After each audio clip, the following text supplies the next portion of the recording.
Sangkalaw ti apyangin malibong may kaluni kanitin to tunday krel fasilaw yan ang bangin nga tulava kabuhay tinle panglay ditihin magdantiyang apoy mo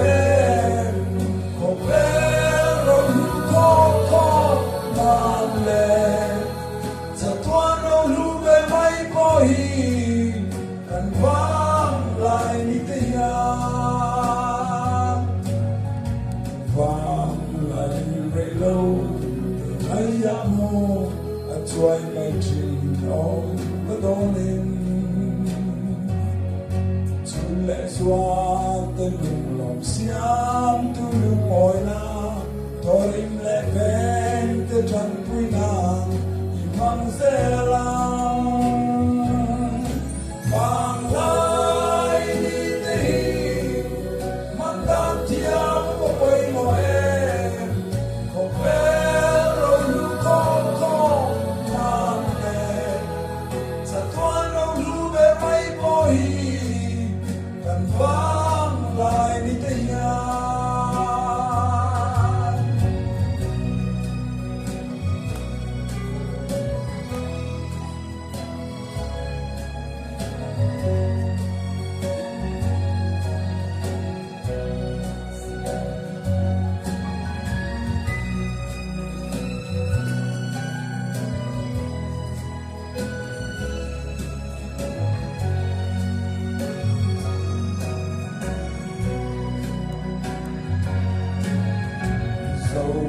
Sapaya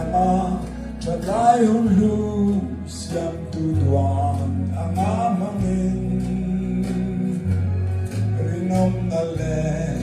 insung thay nanun Nanoy nun tiyang lim na warpaduan imang zelang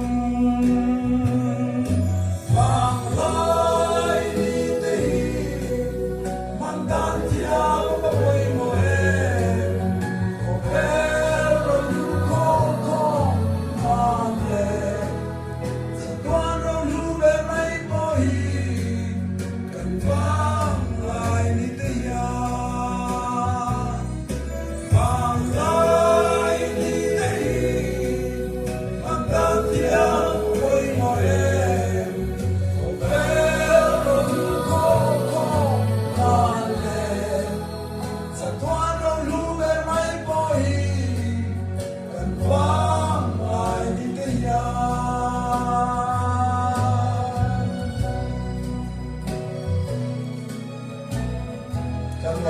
Lo bắt nó soạn cho rõ xe